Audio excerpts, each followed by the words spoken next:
Good evening. Here is the world news from BGI TV, Baba Bagede Imo TV. I am Morire Rabila Lawal. First are the major headlines for the world news. Strengthening governors to fight crimes. Akeredolu warns Ondo traditional rulers against unauthorized land expansion. NNPC declaring profit without dividends. FG should get out of oil and gas. Amotekun arrest man with blood-stained female pants. Ogun Monarch dragged to court after blinding a trader for dancing. Police invite 5 persons over a 67-year-old man allegedly locked up for 20 years. Obajano, Kogi youth give Dangote a 3-day ultimatum to settle their gratuity. And to foreign story, British PM faces fresh political woes after meeting with MPS. And on sport, CAF Champions League, Plateau United off to Tunisia to face Esperance. Second sports story, Nigerian forward Ogun moves to Indian club, Northeast club side. Now the news in detail. Ondo, People's Congress OPC has urged President Muhammadu Buhari to license governors to acquire weapons to fight bandits, terrorists, and gunmen. It hailed the president on release of all passengers in the Kaduna train attack. OPC President Otumba Wasiu Afolabi Askari, in a statement signed by General Secretary Bulmi Fasheun, called on federal government to expedite action to free all the abductees still in captivity. Afolabi said, "We congratulate President Buhari and the security team for ensuring a happy ending to this Kaduna train kidnapping story. However, the governor and government must secure release of others in captivity using the template that worked in the kidnapped Abuja-Kaduna passengers. It is clear the police, army, and security forces are overwhelmed. President Buhari must heed the call of governors and allow them to acquire armories to confront the danger." Moving to the next story in Ondo State. Governor Rotimi Akeredolu of Ondo State has warned against unauthorized expansion of territory by any traditional ruler in the state, saying such action will not be tolerated by the state government in order to avoid crisis and disruption of peace in the state. Akeredolu gave the warning at the official presentation of staff of office to Oba Deremi Ilesomi Ogidon, the Alashe of Ase Akoko in Akoko Northwest local government area of the state.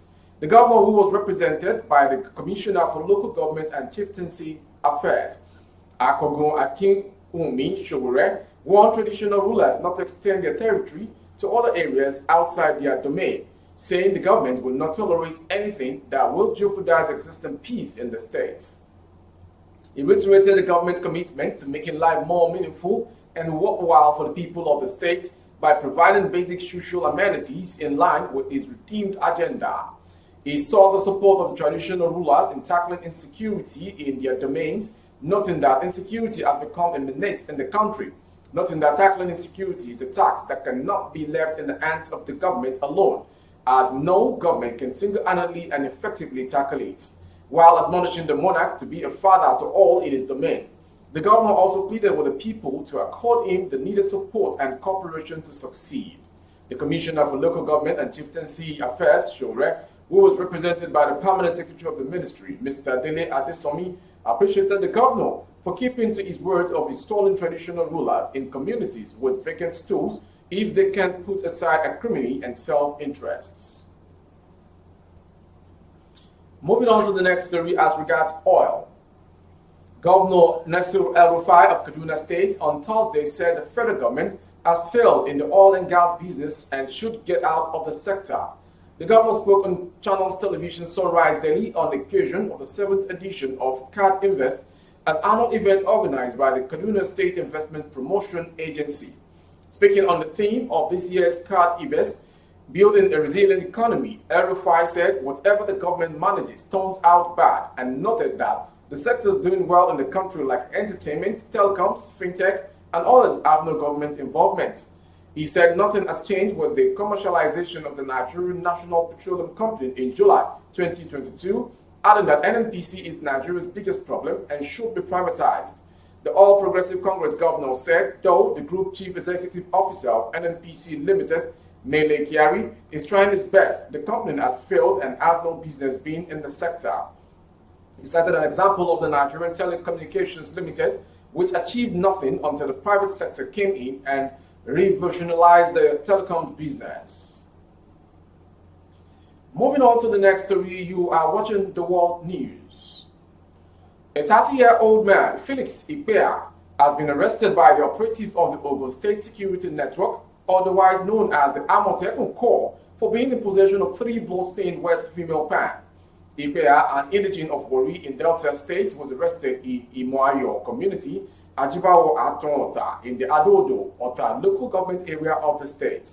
The state commander of the Corps, David Akeredolu, disclosed these in a statement on Thursday in Abeokuta. Akeredolu said the suspect was arrested following an alarm raised by some members of the community who suspected his movements. He said when the suspect was searched, 3 blood-stained wet female pants were found in his possession, for which he could not give any satisfactory explanation.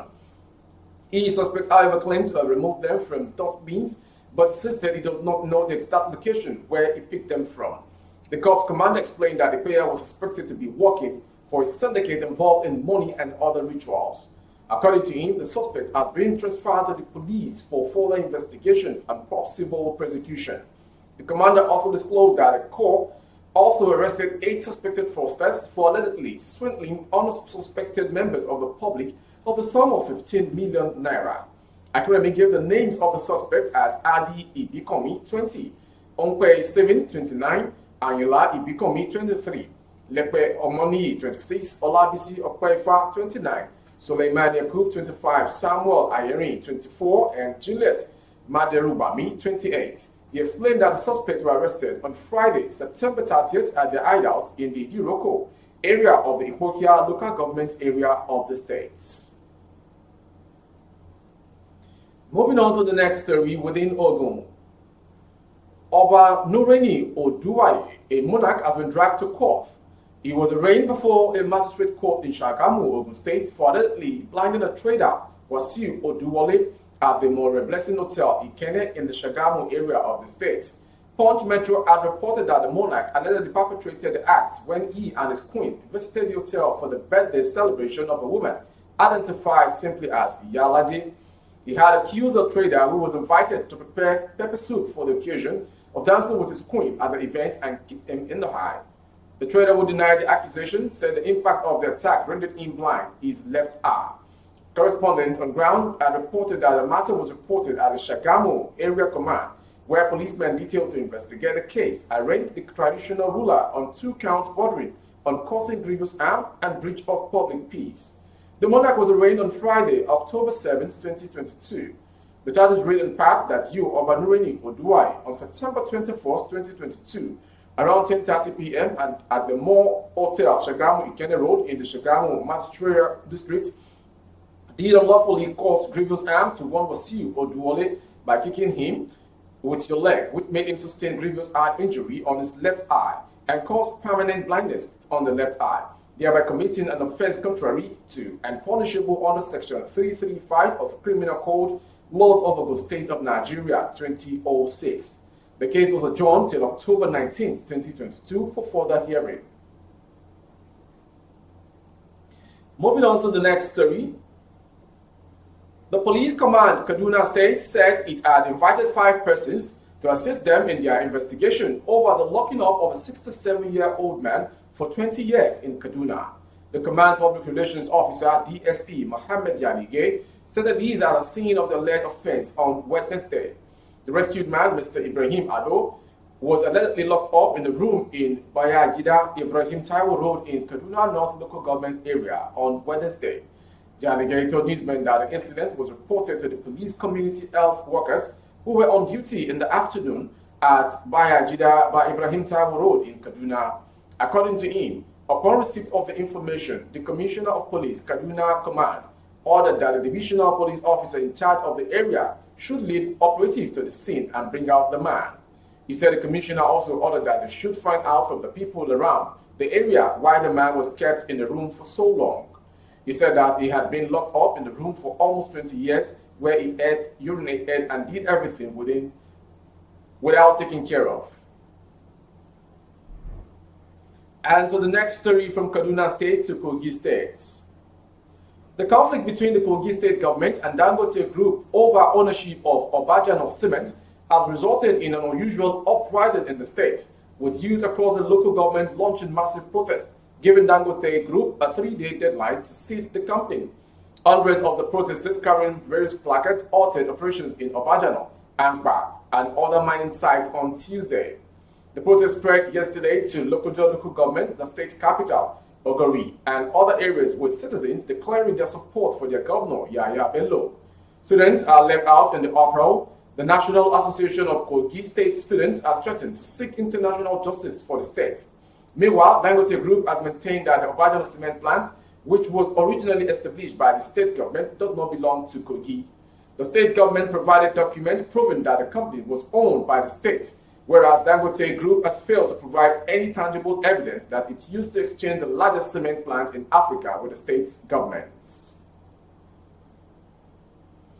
In case you're just joining, you are watching the world news from BGI TV. Next to come is the foreign story. Embattled British Prime Minister Liz Truss faced fresh woes on Thursday after a prominent Conservative Party insider said some of her own MPs were considering pushing her for two of her former rivals to replace her.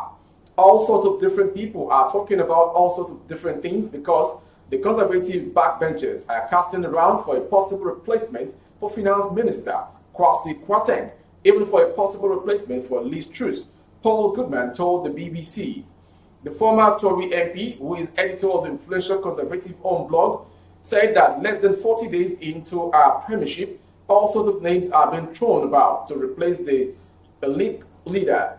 They included former Finance Minister Rishi Sunak, who stood against Truss for the leadership of the Tory party, and even Boris Johnson, who she replaced as Prime Minister and party leader early last month. One idea doing the rounds is that Penny Mordaunt and Rishi Sunak, who after all, between them got pretty much 2/3 of the vote of MPs in the leadership contest, come to some kind of arrangement and essentially take over. Moving on to the sports story. Plateau United have traveled to Tunisia for the second leg of their CAF Champions League fourth round tie against Esperance of Tunis. The players and their officials left Nnamdi Azikiwe International Airport, Abuja, via a Turkish airline on Thursday morning for the North African country. The game will hold at the magnificent State Olympic Rates on Saturday night. Plateau United will take a slim advantage in the game, having won the first leg 2-1. The Peace Boys, who finished in the second position in the Nigeria Professional Football League last season, have never won a game on the road on the continent. Fidelis Electrical side played a 2-2 away draw against Gabonese side AS Mandi in the preliminary round. Nigeria champions Rivers United will also be in action this weekend in the competition against oldest Wydad Casablanca. The Paraca club won the first leg 2-1. Moving on to the last story, still on sports. Indian Super League club Northeast United FC have completed the signing of former Super Eagles forward Sylvester Igbon. The 32-year-old joined the Islanders on a free transfer. Igbon left the Russian Super League club Zinj Novgorod in March after his contract was mutually terminated. The striker, who has played the majority of his professional career in Russia, once featured for Ufa and Dynamo Moscow. The player, who is known for his blistering speed, has been capped 6 times by Nigeria. Northeast United is based in Guwahati, Assam, and played their own matches at the 25,000-seater Indira Gandhi Atlantic Stadium. That concludes the world news from BGI TV. Before we go, let's quickly have some major headlines. Strengthen governors to fight crimes. We also brought to you Akeredolu warns Ondo traditional rulers against unauthorized expansion. NNPC declaring profit without dividends, FG should get out of oil and gas, El-Rufai. We also brought to you Ogun Monarch dragged to court after blinding a trader for dancing with his wife. And on sports, CAF Champions League, Plateau United off to Tunisia for Esperance clash. For more updates on YouTube, our handle is Bababagede Imo TV. Kindly subscribe and click on the notification bell, select option all to access our broadcast. On Facebook, Gbagede Imo with Alawiye Adebayo. Please like and follow the page. On Instagram, Gbagede Imo _22. For advert placement of your goods and services, coverage of events and function, please dial the phone number streaming on your screen for advert placements only. Thank you for watching. I am Morire Rabila Lawal. Good evening. Oh, na, na, na. If you want to know what's going on in city, or you want to listen to the latest news and gist, no stress, oh, just tune to BGI TV. BGI TV, you're one in a million.